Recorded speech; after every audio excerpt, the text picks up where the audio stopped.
Praise the lord. ఈరోజు హెబ్రోను calendar వాక్య భాగములో నుండి మనకివ్వబడిన లేఖన భాగాన్ని ధ్యానించుకుందాం. ప్రియులారా, యోబు రాసిన గ్రంథము 5వ అధ్యాయము 19వ వచనాన్ని మనం ధ్యానించుకుంటాం. 6 బాధలలో నుండి ఆయన నిన్ను విడిపించును. 7 బాధలు కలిగినను నీకు ఏ కీడు తగలదు. ప్రియులరా, మరి వాక్య భాగములో మనం గమనించినట్లయితే 6 బాధలలో నుండి ఆయన, ప్రియులరా, ఆయన అనగా దేవుడు, మానవుడు 6 బాధలలో నుండి ఉన్నను ఆయన నిన్ను విడిపించును. ప్రియులారా, ఎవరిని విడిపిస్తాడు? ఎవరికి 6 బాధలు ఉన్నా 7 బాధలలో నుండి ఆయన విడిపించి నీకు ఏ కీడు తగలకుండా కాపాడుతాడు అని మనం ఆలోచన చేస్తే, యోబు రాసిన గ్రంథంలో ప్రియులారా మనం గమనిస్తే చూడండి, యోబును గురించినటువంటి సాక్ష్యము ఆ దేశస్థులలో ఆ యోబు అనేటువంటి మనుషుడు ఎంతో భయభక్తులు కలిగిన వాడు. చూడండి, 1వ అధ్యాయము యోబు గ్రంథము 1వ వచనములో, ఊజు దేశమునందు యోబు అను ఒక మనుష్యుడుండెను. అతడు యథార్థవంతుడును న్యాయవంతుడునై దేవుని యందు భయభక్తులు కలిగి చెడుతనమును విసర్జించిన వాడు. ప్రియులారా, ఇక్కడ మనం జ్ఞాపకం చేసుకోవాల్సినటువంటి మాట, ఈ ఊజు దేశమందు ఒకే ఒక్కడు, ఆ ఒక్కడే యోబు. ఆ యోబు జీవితంలో కూడా అతను ఎలాంటి వాడు అంటే యథార్థవంతుడు, న్యాయమును అనుసరించి నడుచుకునేవాడు. అంతేకాదు ప్రియులారా, అంత మాత్రమే కాదు, దేవుని యందు భయభక్తులు కలిగి.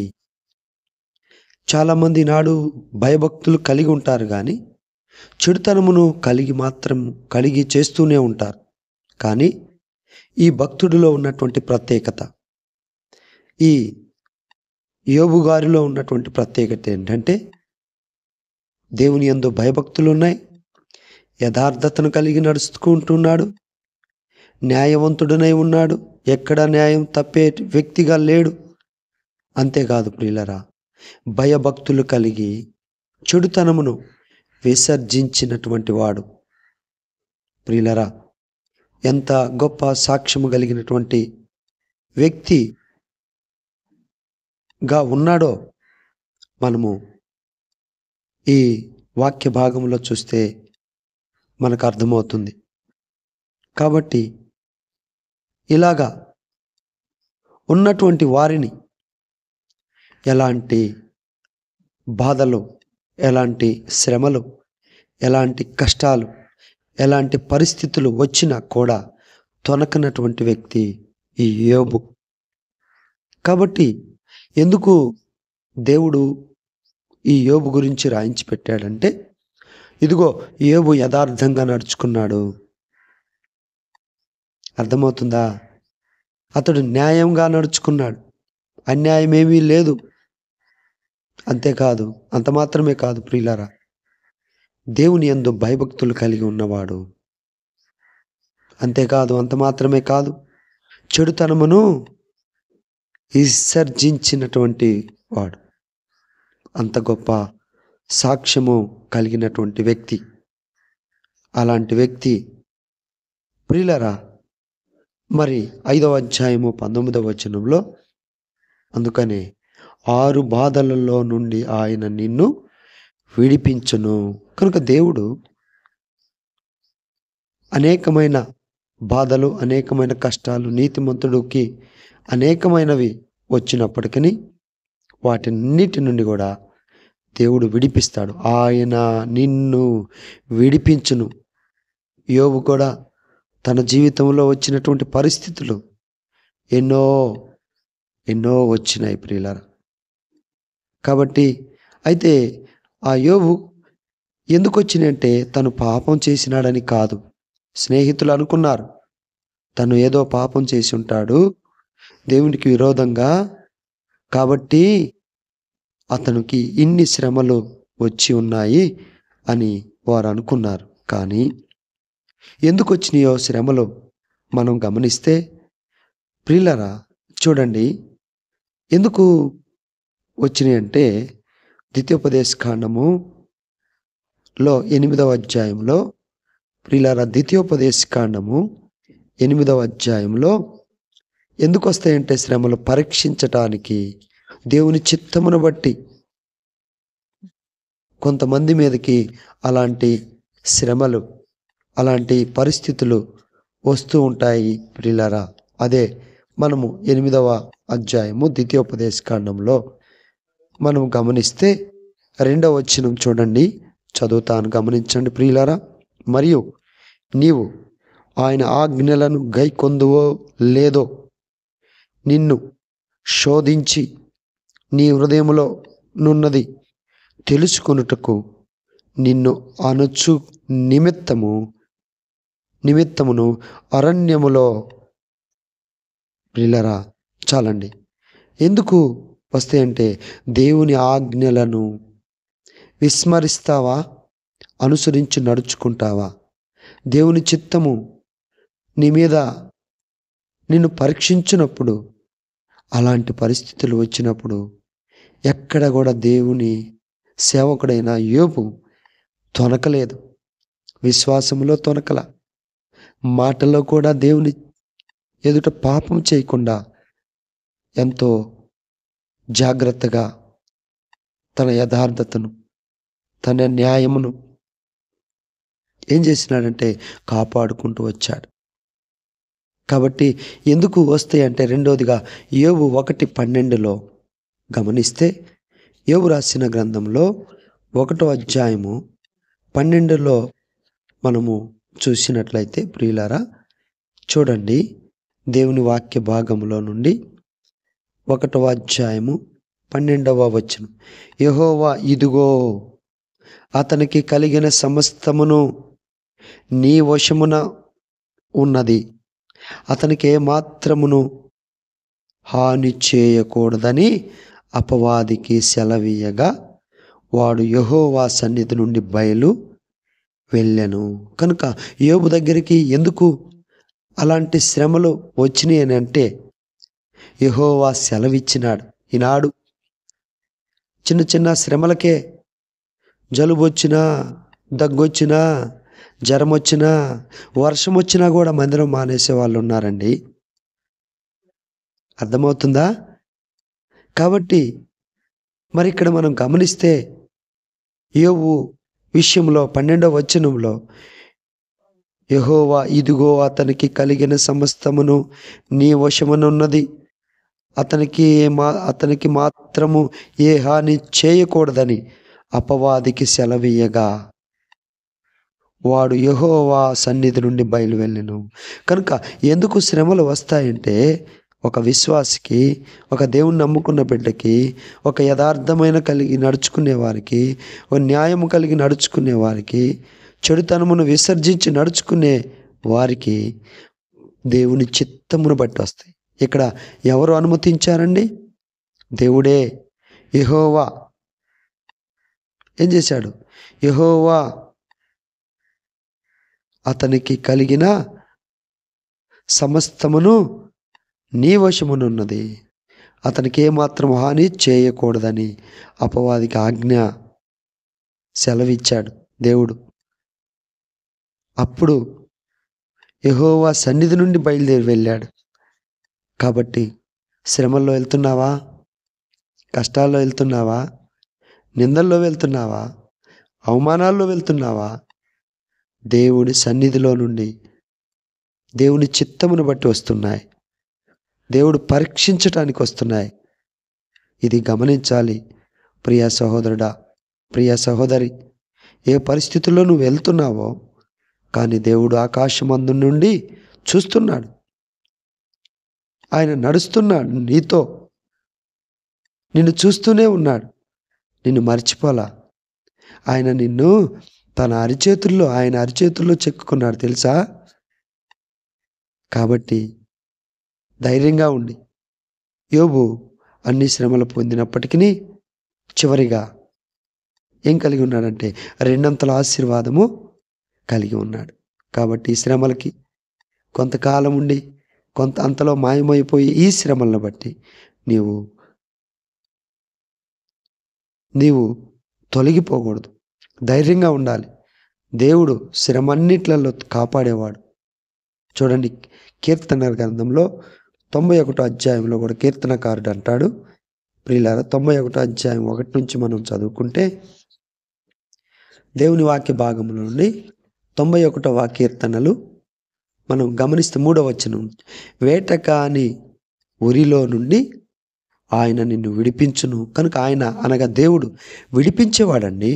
ఏ శ్రమలున్నా, ఏ ఆర్థిక పరిస్థితులున్నా, ఏ కష్టాలున్నా, ఏ అనారోగ్య పరిస్థితులున్నా దేవుడు నిన్ను విడిచిపెట్టడు. ఆయన విడిచిపెట్టేవాడు కాదు. ఆయన నిన్ను విడిపించును. నాశనకరమైన తెగులు రాకుండా నిన్ను రక్షించును. యోబు విషయంలో కూడా చూడండి, తన దేహం ఆరోగ్యం లేదు, అయినా ఎక్కడ కూడా దేవుని నుండి తొలగిపోయినట్లుగా లేదు.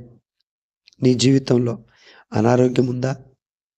లేకపోతే శ్రమల్లో కూరుకుపోయినావా? మొరపెట్టు దేవునికి, దేవుడు విడిపిస్తాడు. మొరపెట్టు.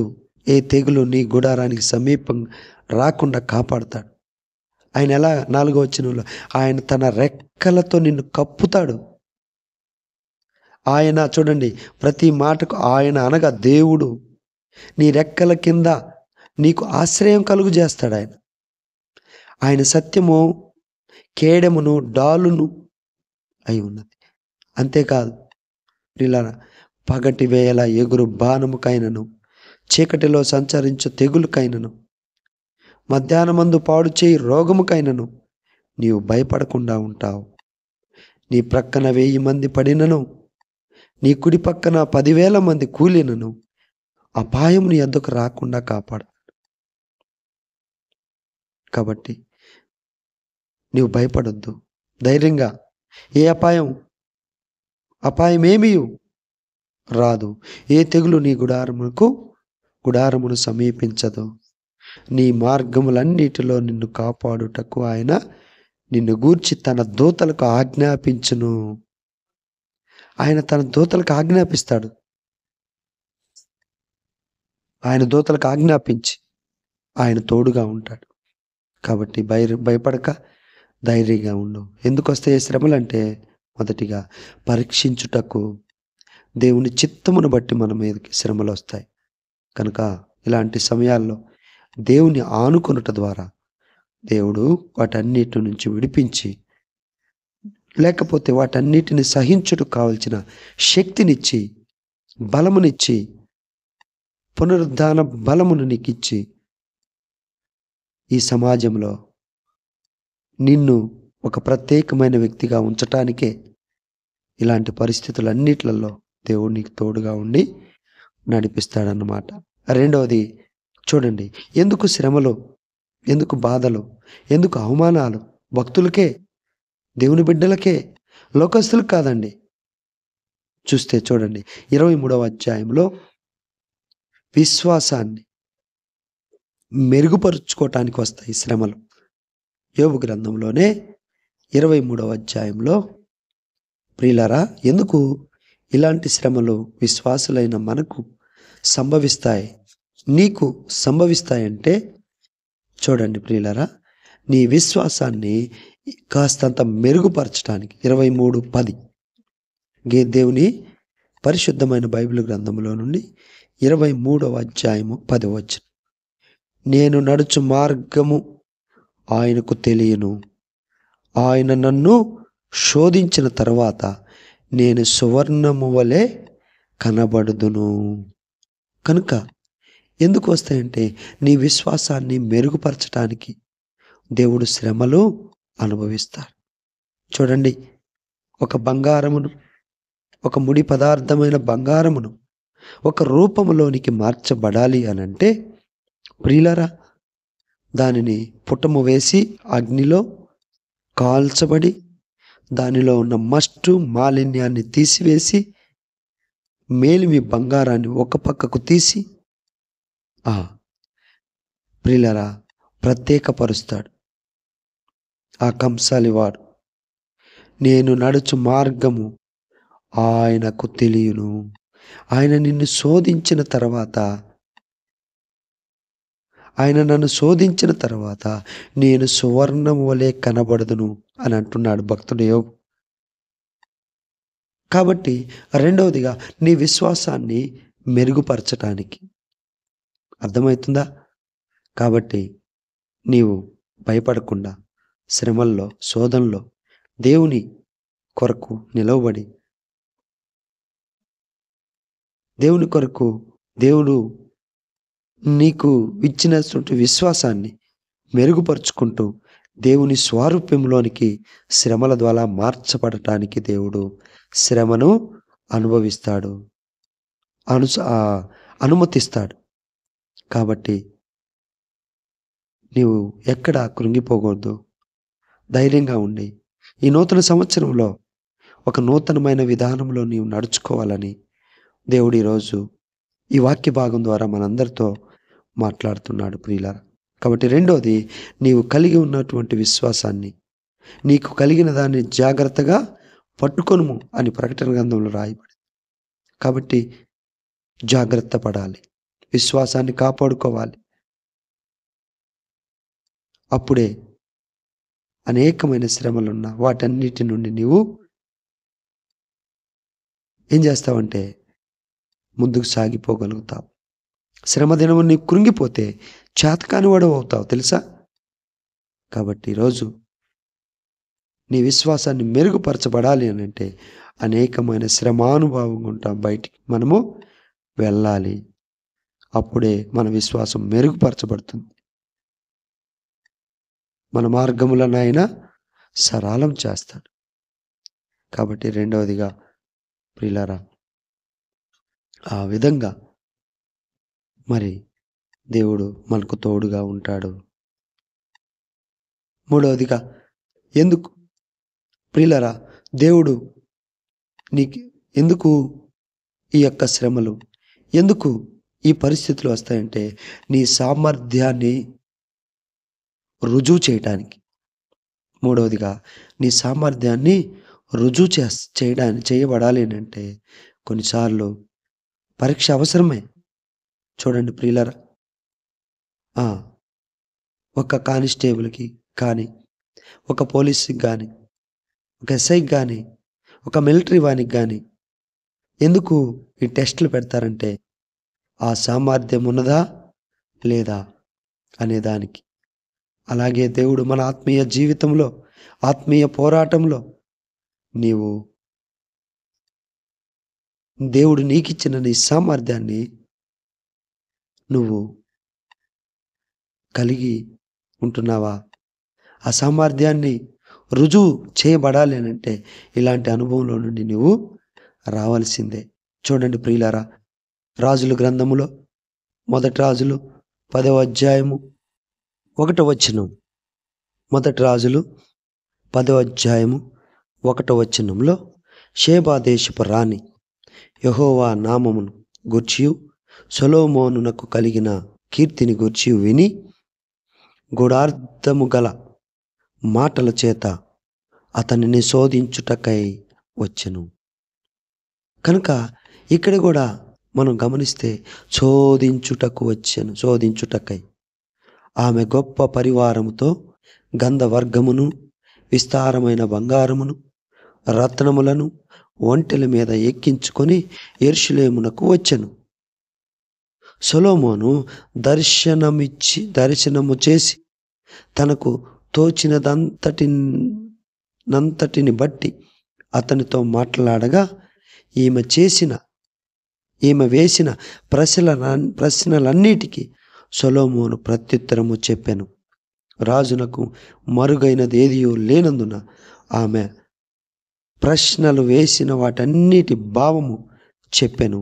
షేబా రాణి సొలొమోను యొక్క జ్ఞానమును, అతడు కట్టించిన మందిరమును, అతని బల్ల మీదనున్న భోజన ద్రవ్యములను, అతని సేవకులు కూర్చుండు పీఠములను, అతని ఉపచారులు కనిపెట్టుటను, వారి వస్త్రములను, చూడండి ప్రియులరా, అతనికి గిన్నె అందించు వారిని, యెహోవా మందిరమునందు అతడు అర్పించు దహన బలులను చూసి విస్మయముందినదై రాజుతో ఇట్లను, నీ కార్యములను గూర్చి జ్ఞానమును గూర్చి నా దేశమందు నేను వినిన మాట నిజమే. అయినను నేను వచ్చి కనులారా చూడక మునుపు ఆ మాటలను నమ్మక ఉంటిని. ఉన్న దానిలో సగమైనను నాతో చెప్పబడలేదని ఇప్పుడు నేను తెలుసుకొనుచున్నాను. నీ జ్ఞానమును, నీ భాగ్యమును నేను వినిన దానిని బహుగా మించి ఉన్నవి. చూసారా ప్రియులారా, దేవుని యొక్క మరి సామర్థ్యము మరి ఇక్కడ రుజువు చేసినాడు. ఆమె ఉందో లేదో అనుకొని చూడటానికి వచ్చింది, కానీ సగమే తెలుసుకుందంట, ఎక్కువ అని చెప్పగలుగుతుంది. కాబట్టి ప్రియమైన వారలారా, చూడండి, అన్ని పరీక్షలు, అన్ని శ్రమలు, అన్ని శోధనలు మన జీవితంలో అనుమతించబడుతున్నాయి అని అంటే నీవు ఉన్నతమైన స్థితిలోనికి వెళుతున్నావు. కాబట్టి అధైర్యపడక ధైర్యముతో ముందుకు సాగిపోవాలి. ఎందుకనంటే 91:1-10 వచనాలు మనం చదువుకుంటే ఆయన తోడుగా ఉంటాడు. ఆయన ఏ తెగులు రాకుండా వేటగాని ఉరి నుండి తప్పించే ఓ దేవుడు. నాశనకరమైన తెగులు రాకుండా రక్షించును ఆయన. తన రెక్కలతో కప్పుతాడు ఆయన. ఆశ్రయం కలుగుతుంది ఆయన దగ్గర. ఆయన మనకు సత్యము, కేడముగా, డాలుగా ఉన్న దేవుడు. రోగముకైనను భయపడలేదు యోబు. అలాగే 10,000 మంది పడినా ఆయన భయపడలేదు. అందుకనే ప్రియులరా, మనము దేవుని వాక్య భాగంలో చూస్తే వారు ఎంతో ఆశీర్వదించబడ్డారు. ఆ విధంగా నీవు నేను కూడా అటువంటి శ్రమలు మనకు అనుమతించబడినప్పుడు మనం కూడా ధైర్యముగా యోబు వలె, కీర్తనకారుడు వలె ఇవి పరీక్షించుటకు వచ్చినాయి అని ఎరిగి, దేవుని చిత్తాన్ని బట్టి వచ్చినాయి అని ఎరిగి, వాటన్నిటిలలో మనం ఒక అడుగు ముందుకేసి వెళ్ళుటకు దేవుడు మనలను ఈ నూతన సంవత్సరంలో ధైర్యపరచబడి ముందుకు నడిపించునుగాక. ప్రార్థన చేసుకుందాం. ప్రార్థన చేసుకుంటాం. ప్రేమగల తండ్రి, నీకు వందనాలు, స్తోత్రాలు ప్రభు. మీ అపారమైన ప్రేమను బట్టి నీ పాద సన్నిధిలో చేరి ప్రార్థిస్తున్నాను. నాయనా, మా జీవితంలో శ్రమలు, కష్టాలు, శ్రమలు, ఇరుకులు, ఇబ్బందులు, అన్ని విషయాల్లో కూడా ప్రభు మీ చిత్తం లేకుండా మీరు అనుమతించబడలేదని మీరు తెలియజేశారు. కనుక ప్రభు నీ ప్రియులు కోరినటువంటి ప్రార్థనల కొరకు ప్రార్థన చేస్తున్నాం తండ్రి. ఫ్యామిలీ ప్రాబ్లమ్స్ కోసం ప్రార్థించమని కోరినటువంటి బ్రదర్ కొరకు ప్రార్థిస్తున్న వారి యొక్క మరి అమ్మగారు, నాన్నగారి విషయంలో కూడా మంచి ఆరోగ్యం దయచేయండి. అన్ని విషయాల్లో తోడుగు సహాయపడమని ప్రార్థిస్తున్నాం. కనికరించు. అలాగే బ్రదర్ భవిష్యత్తు కొరకు కూడా ప్రార్థిస్తున్నాం, కనికరించి చూపించు. మరి సోదరుడు జాబ్ కొరకు ప్రార్థించమని కోరినాడు. అలాగే తన ఫ్యామిలీ ప్రాబ్లమ్స్ కొరకు కూడా ప్రార్థిస్తున్నాం. సహాయం చేయి. ప్రభువా నీకు స్తోత్రాలు. సిస్టర్ సుజాత భవిష్యత్తు కొరకు ప్రార్థిస్తున్నాం. మీరే సహాయం చేయమని వేడుకుంటున్నాం ప్రభు. కనికరించు, దయ చూపించు. భవిష్యత్తులో మీ ఉద్దేశాలు నెరవేర్చు. అలాగే పాల్ మార్మన్స్ రక్షణ కొరకు ప్రార్థిస్తున్నాం. సహాయం చేయి, కనికరించు. నవీన్ రక్షణ కొరకు 10th క్లాస్ చదువుతున్నాడు ప్రభా. మంచి జ్ఞానం ఇవ్వండి, జ్ఞాపక శక్తిని ఇవ్వండి. మంచి మార్కులతో పాస్ అవునట్లు సహాయపడమని కోరుకుంటూ యేసుక్రీస్తు వారి పరిశుద్ధ నామమున ప్రార్థించి స్తుతించి అడిగి వేడుకొనుచున్నాం తండ్రి. ఆమేన్. అందరికీ ప్రైజ్ ద లార్డ్.